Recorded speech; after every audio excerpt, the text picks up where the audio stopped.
jërë ngeen jëf ci seen ànd ak seen télévision Bambey 24 amati mbégte jàkkaarloo ak yéen ci seen émission sur la terrasse tey nag ñu am mbégte dalal ki nga xam ne mooy Pape Diouf xam ko ci membre de coalition Benno Bokk Yaakaar nekkoon fi maire Bambey itam nekk fi ministre de la République fii ci Sénégal monsieur le ministre vraiment guddal waxtaan bi ma bàyyi la nga ndu ak suñu mbokku internet yi.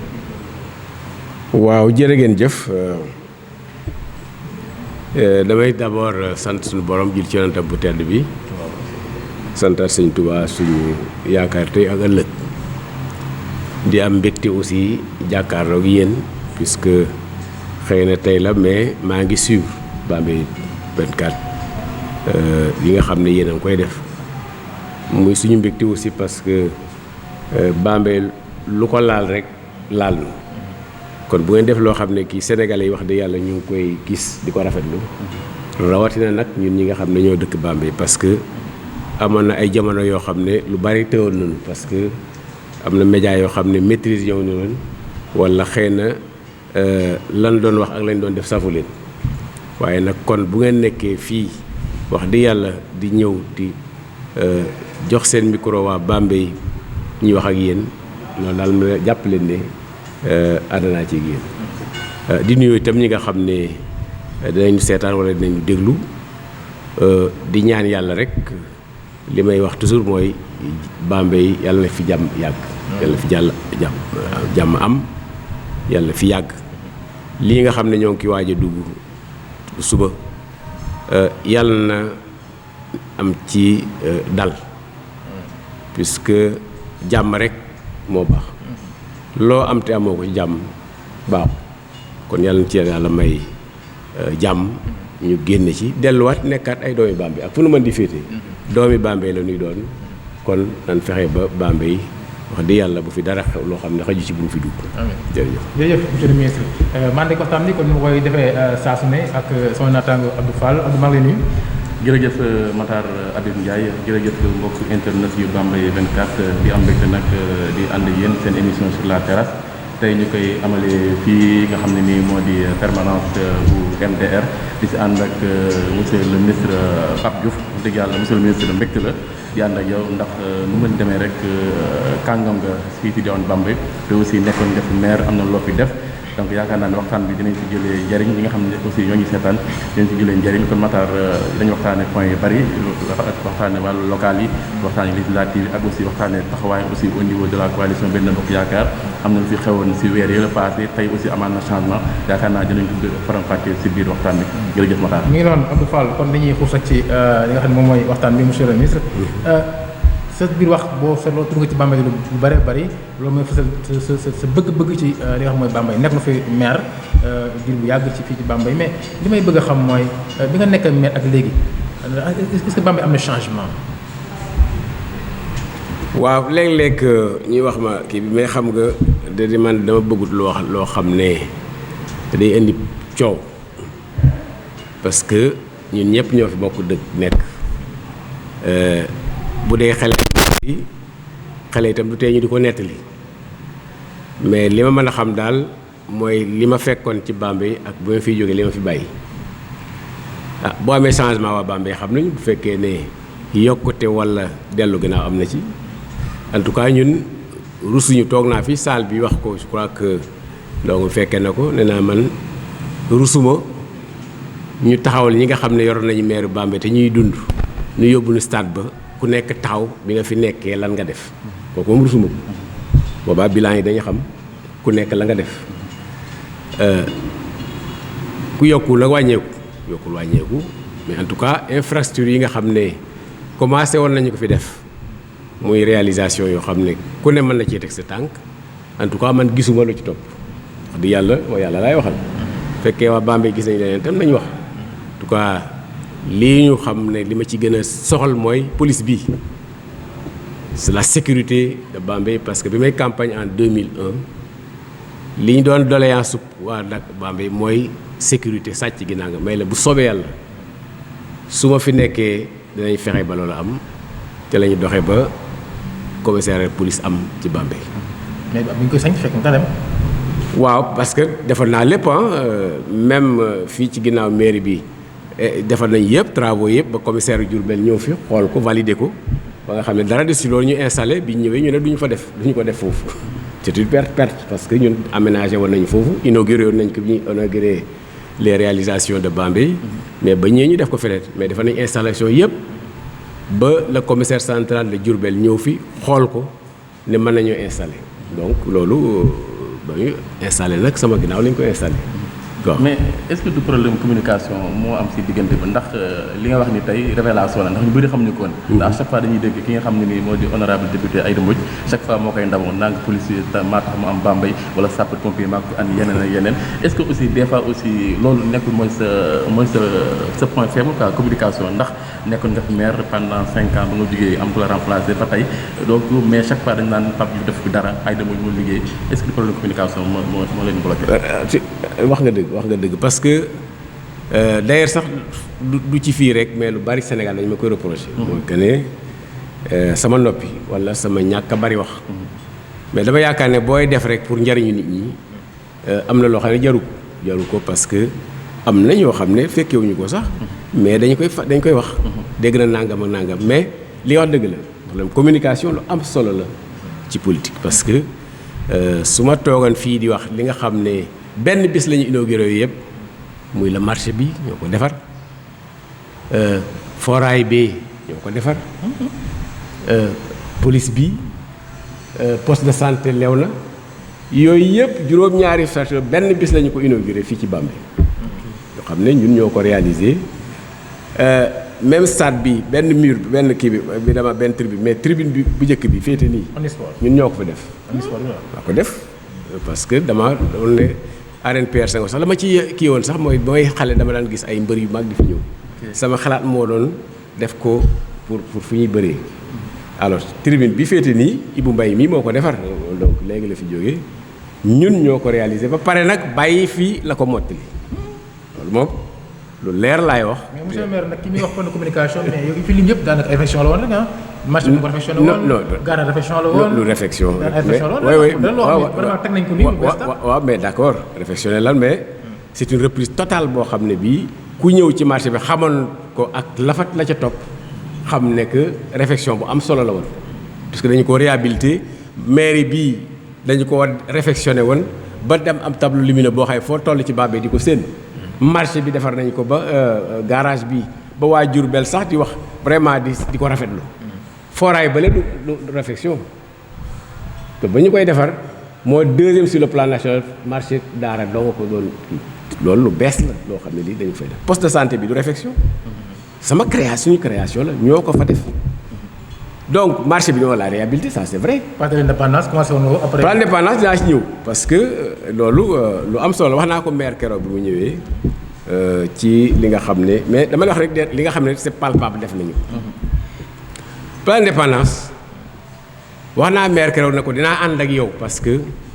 ñu topp benn dossier même bu ñu ci dul am sax Sénégalais yi xam parce que am na décret boo xam ne dañoo affecté woon commune de Bambey 250 millions ci laa jëndoon benn boobu ci amoon fii ak kii bi comment il s'appelle pelle mécanique bi ci projet parce que man dama soxla ma xaay nañ ma réaliser ñu ne ma loo ci bëgg Khalil Fall mi entreprise la moo ma ko jaay benn bi ak pelle mécanique bi ci la bokk commencé woon nañ fii travaux yi ba ñu dégagé woon dagg garab yi on avait prévu pour 68 millions yu war a def fii l'indépendance benn architecte boo xam ne waa Bambey xam nañu ko muy Maysa Touré moo defar plan structural bi 68 millions la ñu war a def fii il était prévu ay jet d'eau ay kii cantine yoo xam ne vraiment autour de la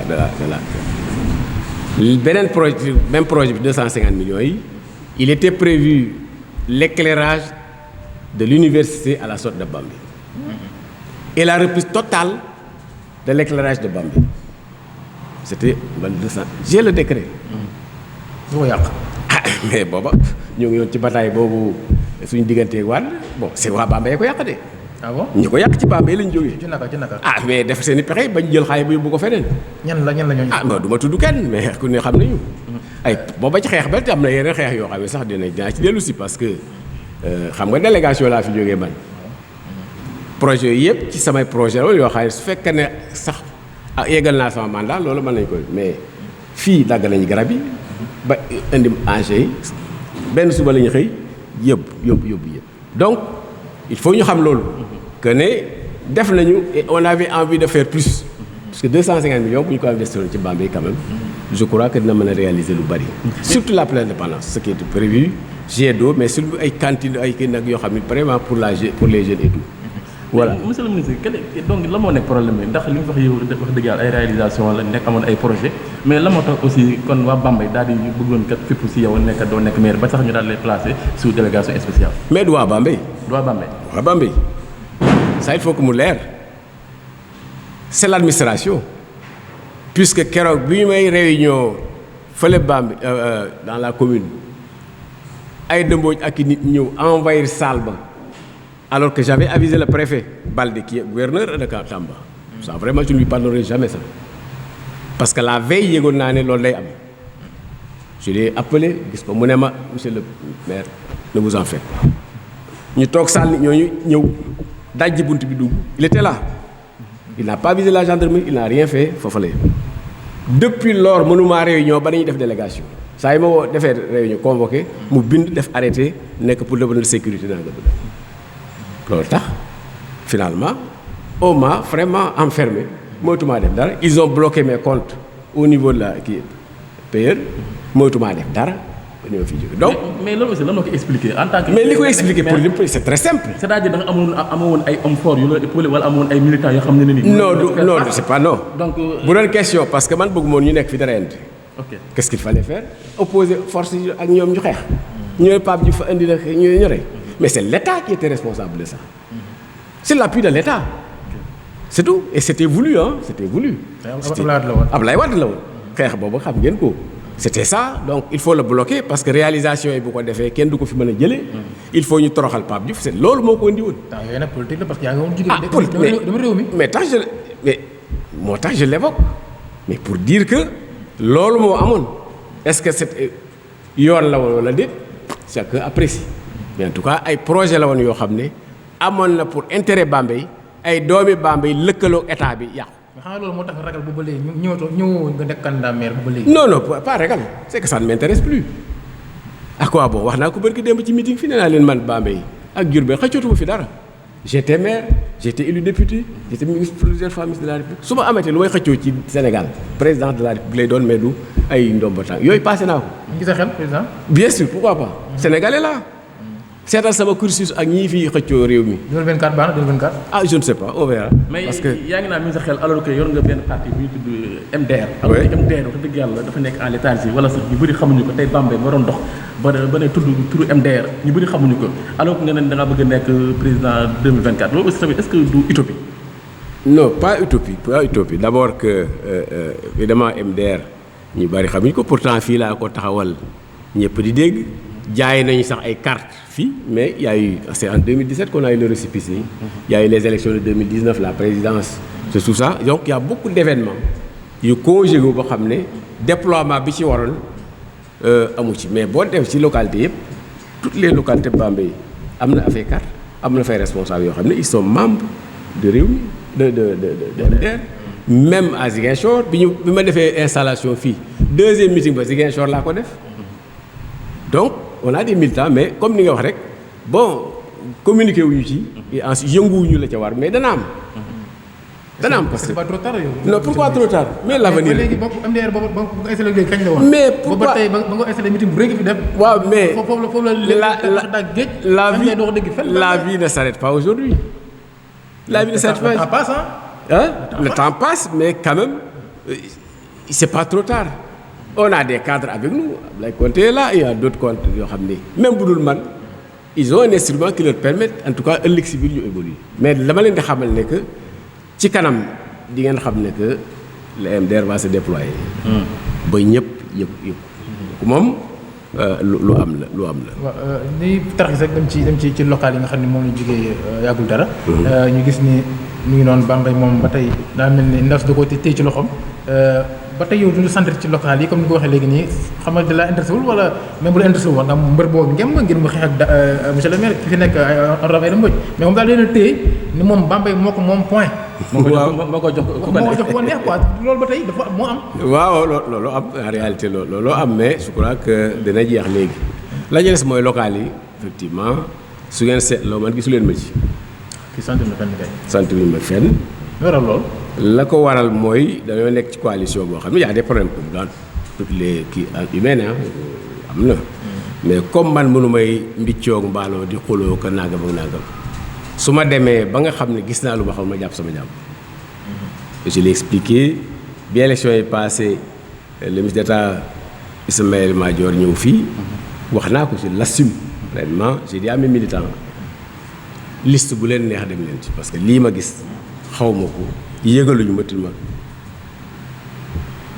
jéem ma ca yàq dara nag campagne yu ma fenn damaa toog ba wote jot ma ñu wote et je l'ai expliqué à la délégation bi nga xam ne président Macky Sall yónni woon alors loolu mooy loo xam ne je l'assume et je crois que bon plus ou moins les leçons ont été tirées en partie parce que fii lu tax ma impliqué wu mooy d'abord les candidats sama relation ak candidats yi alors que j'avais d'autres raisons pour garder la même attitude. balaa nga ñëw fii dañuy des ba léegi si local yi ndax nee nga impliqué woon. mais aussi est-ce que ne aussi da nga manqué woon de courage nga baal ma si kàddu gi ndax ñi àndoon ak yow am na ñoo xam ne dañoo dem ànd ak waa Gëm sa bopp parce que fii nii si lañ defee investiture sa salle bi ak aussi ñi waa coalition Benno Bokk Yaakaar taxawaay bi amoon si yow di la attaqué naan yow kat bon da ngay laaxatu di jàppale ki nga xam ne moo di Bougane loolu aussi loo si andi comme leeral. xam nga ñooñu koy wax dañ maa xamul. parce que danaa xale yi dañoo war di gëstu tuuti mais je crois que xam Pape Diouf ak jaar-jaaram su ñu waxee ragal sax yow da nga ko war a weddi avant ngay taxaw xale yi xamul na xamuñu bon te du ma nekk di wecc ci mbiroo déedéet man lépp lu ma war a def ci àdduna décider ko def yàlla dong laa ciy xool du mbindeef may ragal ci àdduna yàlla bindu te na ngeen gëstuwaat ba wax sama jaar-jaar politique ak ni ma jaaree ci àdduna bay si fii ngeen xam ne que ragal man dafa xëy ma gont du ragal.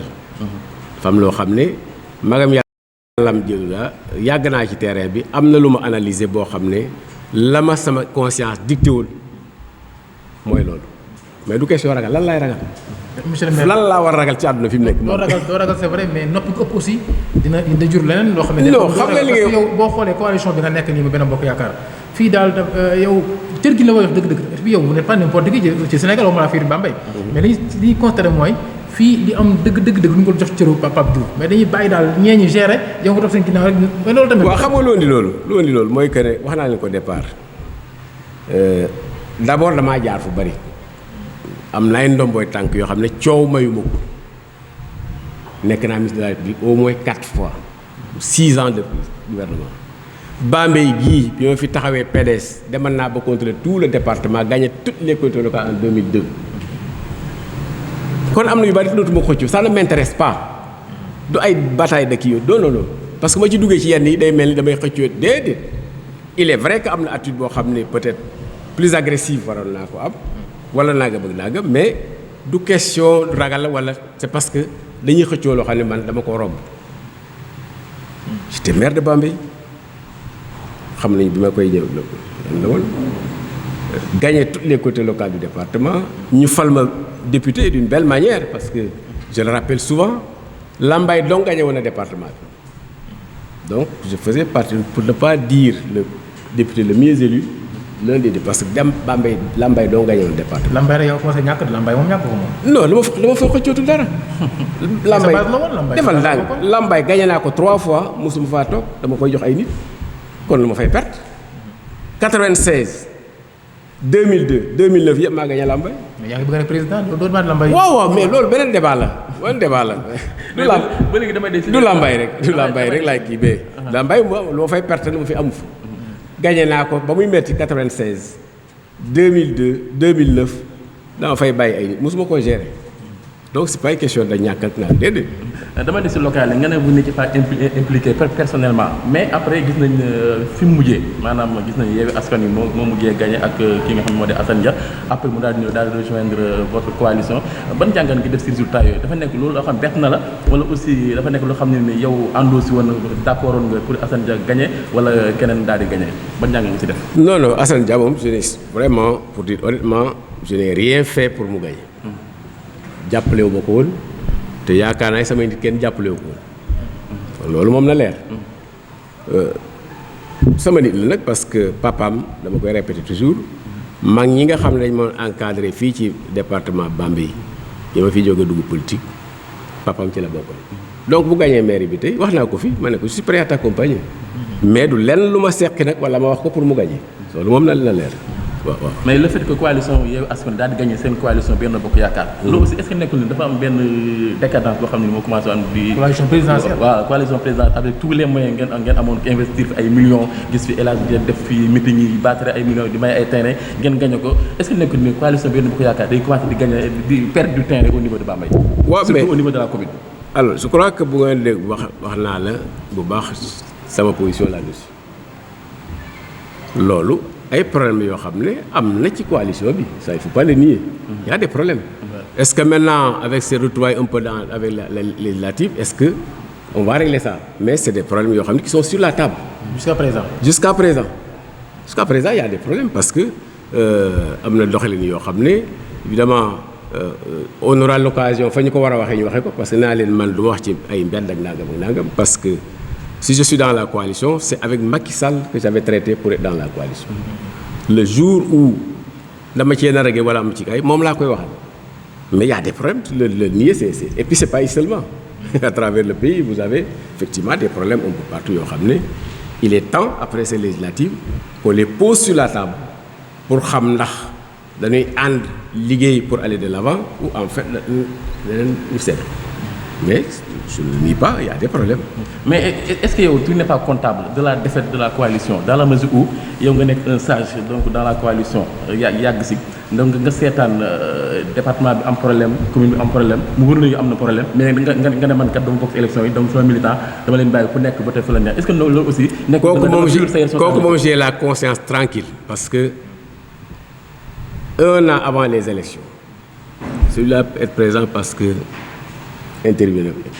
J'ai convoqué 2 réunions du département, tous les responsables du centre handicapé, pour leur dire ce qui s'est passé en 2014, il faut en tirer les leçons pour ne pas tomber dans ce qui s'est passé. 2 fois, il y a tous les responsables, en tout cas pas tous les responsables, mais tous les partis étaient représentés. Et c'est passé à la télévision, hein, j'ai fait des déclarations pour dire qu'il faut éviter ce qui s'est passé en 2014 parce qu'on était disloqués. Mais qu'est-ce que je n'ai pas entendu? On m'a traité de tous les noms, il se prenait pour la gamme. Mais je ne revendique plus une coordination département. 96, même 2019, élection présidentielle, je suis coordinateur, donc pour vous dire qu'il y a des problèmes. Ce n'est pas parce que dans ma talk de 7 ans, j'ai prévu, j'ai même été jusqu'à demander à ce que nous fassions une commission pour les candidats. Fii lañ doon réunion ak ñoom Pamboy pour ñu trouver un candidat consensuel. Donc je n'ai pas croisé les bras seetaanuma la ma waroon may en tant que mag def naa ko ils n'ont pas suivi. Qu'est-ce que vous voulez que may jël yet di dóor nit ñi non. léegi entre temps lan moo fi changé diggante local yi ak tey ba dem rangé wu waat. non pas rangé wu. Non, pas rangé wu. Je suis venu participer. Pour plusieurs raisons. D'abord, j'ai été sollicité par le coordonnateur du président Yonéo. D'abord, même s'il y a eu des fautes parce que pour l'installation du comité. Deuxièmement, les candidats individuellement, la même relation et ils ont fait appel à moi. Donc, pour dire que ce n'est pas une question de personne, c'est une question de principe. C'est pour ces raisons que j'ai décidé de dire, je vais participer avec mes gens à ces élections-là. On fera le bilan de tout ça. Mais ce n'est pas parce que de me ranger. Non, ce n'est pas une question de ranger parce que de moi, je ranger ou faire. J'ai fait savoir ce que je pensais. Lui a envoyé le président Bouillonné, il a mes 4 vérités. donc le reste il faut pas quand même di tirailler di nangam du ma ko def. sànq sa biir wax nee nga ba léegi y a des problèmes est-ce que ragaloon aussi problème yooyu dina am influence ci élection yi nga xam ne moom lañ jëm. Ah ça je peux le dire ce que je sais daal j'ai fait campagne honnêtement avec ñi ma àndaloon j'ai lancé des messages pour que tout ça ñu teer ko ba lii passé ñu régler nos problèmes. mais kan mooy coordonnateur départemental benn bokk yaar fii ba kan. ah loolu kay xam nga ko itam. ah déedéet xam nga ko El Hadj Dia non man kan la. El Hadj Dia. non coordonnateur comité électoral la. départemental la la. non ah oui. non est-ce que y a un papier officiel bu ko kii. ah mais on l'a installé ici par Ismaïla Madior Faye envoyé par le président. léegi kon mën nga mos ko doon. non. comité électoral voilà comité électoral bi la wax. kii nag question am nag mooy kan mooy coordonnateur coalition Benno Bokk Yaakaar. ah mais c'est Mor Ngom. kon noo gisee kon taxawaay Djib Thiaw bi nga xam moom day réclamer ne moom mooy. mooy coordonnateur. mais mooy problème xam nga saa revient li ñu la wax rek y a des problèmes. problème yi quoi ah y a des problèmes. Djib Thiaw moom li wax du ma citer ay nit nangam mais y a des problèmes. mais Djib Thiaw dafa leer li wax dafa leer monsieur le ministre nee na carrément. waaw bon benn papier officiel bu installé moom comme coordonnateur. moom il ne reconnaît pas yow loo tontu ci loolu. waaw mais xam nga loolu bu fekkee ne réunion bi wax fekk ngeen ko. waaw ña nga ko woon. non non bu fekkee kon du ngeen poser la question. ok parce que j'étais très clair que département Bambey mosuñoo toog fenn fal kenn. wax Djib Thiaw la li mu wax woon fu yow fu mu saxaar yow li mu wax. mais je dis la même chose que Djib Thiaw. ok bu fekkee réunion bu fekkee ngeen ko. c'était la même position. je dis fii département dañuy maslaa rek mais département Bambey ci li ma fekkee man mosuñoo toog ne officiellement wote wala ñu de nekk moo coordonnateur xam nga yenn yi bon c'est pas la peine d'insister là-dessus. loolu mooy ñu pëcc xoo gi nag. ku nekk mais bien sûr mais je dis comme dit on mettra les problèmes sur la table. mais léegi si ñoom ñaar pour yow kan moo si gën a nekk en pole position pour gérer la coordination ak aussi ban bilan nga tiré si coordination bi ndax Djib Thiaw keroog dalal nañ ko suñu émission sur la terrasse mais nee lu ma 3 ans ngi nii amul réunion coordination donc benn bokk yaakaar moom pëcc xoola ku nekk da ngay bay sa waar yow donc ban bilan nga si tiré si coordination bi ak aussi ñoom ñaar. non bilan bi kay wax naa la. waaw y a des problèmes qu'il faut régler ça moom. qu'il faut régler da nga koy wax nii rek après nga bàyyi mu dem quoi. mais pourquoi. si la problème bi la yow li may def suba xam mën nga ko ma xool non waxuma ci at wàcc. c'est élection yi bi passé problème yu bari on va les poser sur la table pour régler ko donc faut pas me prêter des intentions. wala bii ma sàmba ay jugement de valeur la kii moo kii nangam non. c'est au Bambayois les membres de la coalition war a toog les yeux dans les yeux régler les problèmes kii moo war a jiitu kii moo nangam ba nangam. man li may gis ci sa kanam mooy vous n'êtes pas confiant pour gagner les législatives man loolu laa gis sa kanam. pourquoi pas mooy je me dis que ni li ngay bu fekkoon ni vous êtes confiant da nga carrément on va gagner mais tout le temps waa pour les questions sur la table rek ngay wax. waaw ba tey ni benn bokk yaakaar moom Bambey moo ko gagné. non non xam nga yooyu waxi dof la. après nit ñoo ngi koy wax. non ñi koy wax man du ma seen morom man lu ma waxee dof même ba ma nekkee kii bu dëkk dëgg musuma parce que yàpp sénégalais yi la li nga man mooy ànd ki nit ngeen di dox a wax nit ñi nii pour ñu fekk leen ci waaye nooy gagné ak nangam ay waxu xale la yooyu li ma xam daal mooy maa ngi campagne naa wër naa ci département dem naa fi ci bari wax naa ak nit ñi j'ai l'espoir que loolu dañ ko dégg kantaan ak diir ñooy gagné nangam man du ma jinne du ma warab te bëggu may nekk ay saltige di wax loo xam ne xew ëllëg. ba léegi élection législative bi la ñuy toll tey si fan nga mën a sukkandiku monsieur le ministre ba jàpp ni yéen a war a mën a gagné li nga xam ne mooy département de Bambey ndax gis nañ bilan bi wax dëgg yàlla gars yi ñi ngi def seen i meeting def seen i campagne di wax mais tamit gis nañ si de l'autre côté aussi ñoom aussi ñi ngi wax li nga xam ne nii daal noonu la Bambey di doxee Bambey doxul ñaar député yi nga xam ne nii ñoo fa teewaloon la 13e législature amuñu benn bilan boo xam ne nii mën nañu ko présenter pour le département de Bambey ba ki nga xam ne moo di Djib Thiaw sax nee na sax bilan zéro la donc ñaari député yi donc tey yow la mooy seen chance wala benn avantage nga. est-ce que fekk nga Djib Thiaw Réfane pour la campagne.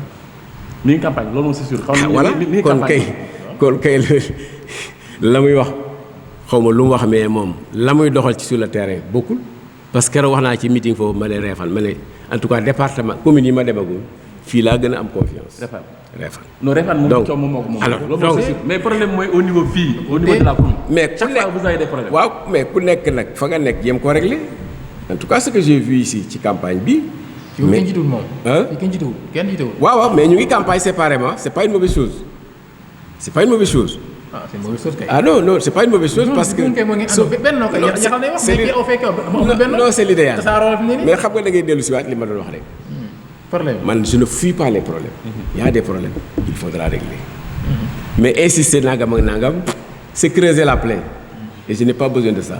yéen a ngi xool ñun xam nañu ji ma gérer élection yi ba mu jàll souhaitons que ñu gagné mais on posera les débats. bilan campagne bi loo ko gisee fii du départemental. ah ci li ma demagum parce que déwuma fépp mais fi ma dem am naa ci yaakaar. puisque quand même il faut le dire je n'ai pas vu une opposition quand même assez forte pour nous gagner à Bambey. Ça franchement je ne le vois pas. Maintenant nag je peux me tromper mais li may gis ak li may dégg je pense que am nañu espoir daal ñoo mën nañu am espoir.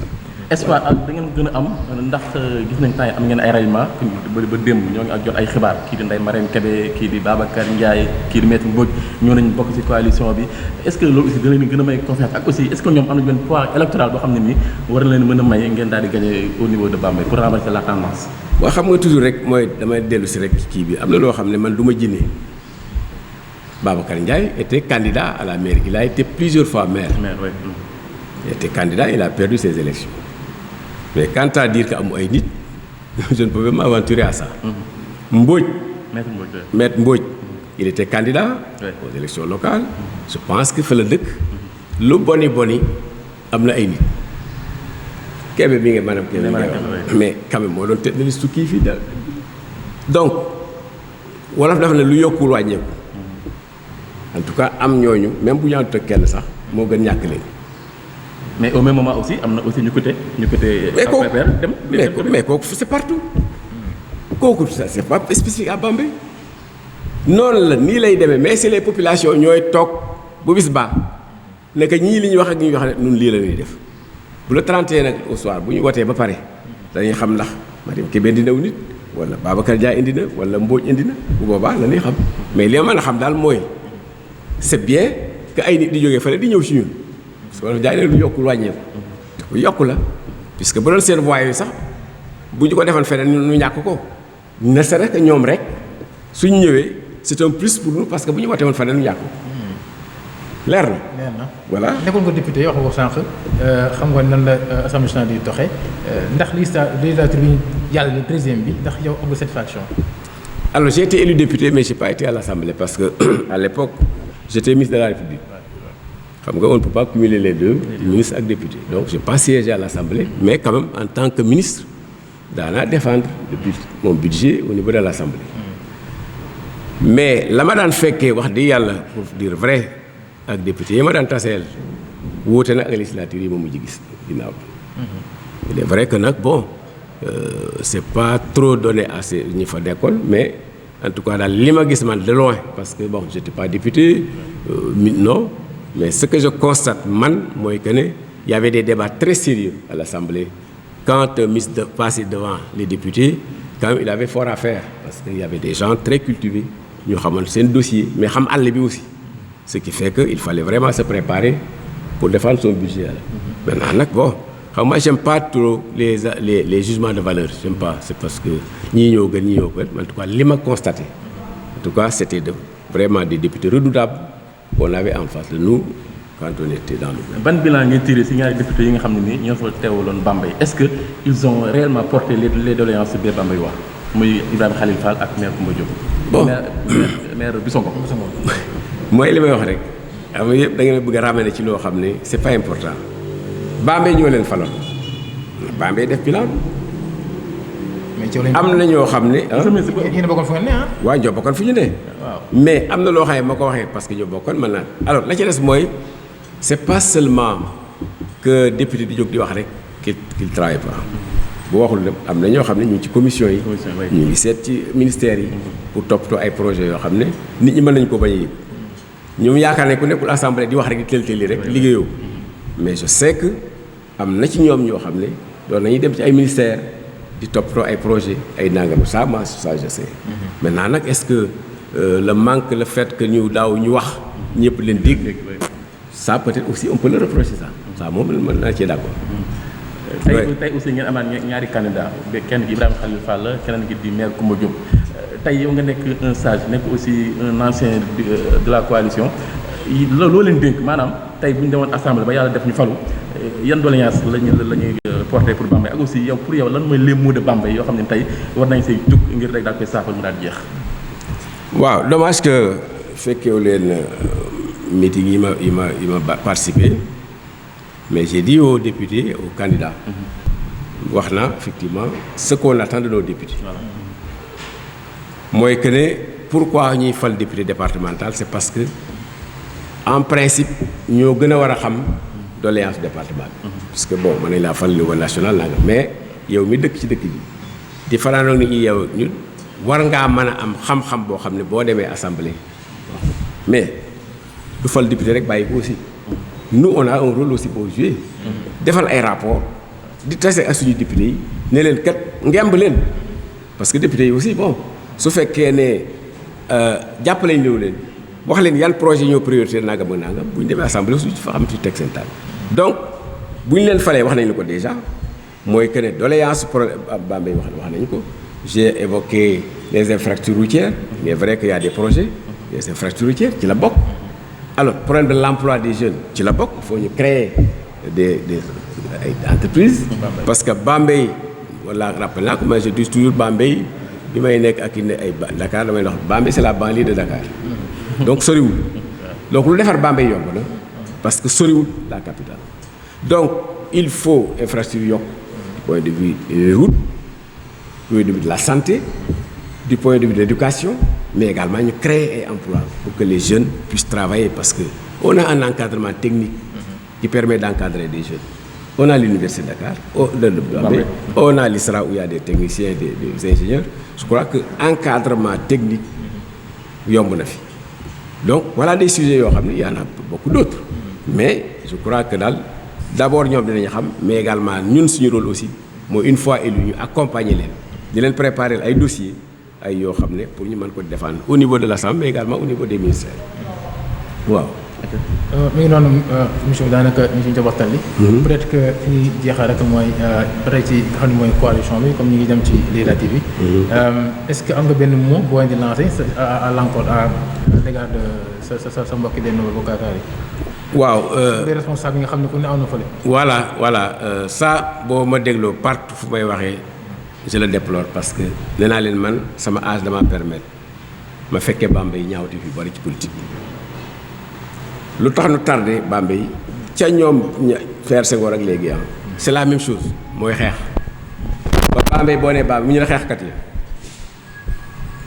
jeunes yi nee naa leen il faut ngeen effacer loolu mooy il faut ngeen teer certaines querelles boo xam ne ça ne vous mène à rien te souvent ce qui est déplorable mooy querelles yooyu ay nit ñoo nekk ci ginnaaw di leen manipuler dans leur intérêt c'est-à-dire aux gens seen yi am ngeen i diplôme am ngeen ginnaaw mais pourquoi ngeen di seetaan tey sénégalais donc ñooy diriger Sénégal da ngeen a war a bokk ñi jiite Sénégal la leen koy may nag mooy ngeen booloo xam ne mbooloo maa ngi seen ginnaaw parce que bu ngeen booloo mboolem wóolu leen ngeen am doole pour que demain des postes de responsabilité mën a am ak yéen je crois que loolu c'est un message fu ma taxaw ci commune bi ci département bi loolu laay wax jeunes yi on a été à Ndondol il y a eu des problèmes on a essayé de régler partout ailleurs alors ce que disons aux gens su fekkee ne bëgg na situation bi nekk Bambey am te ne du ko vivre depuis ñoo xam ne ñu ci bari yéen di duule su fekkee ndar nañu mu changer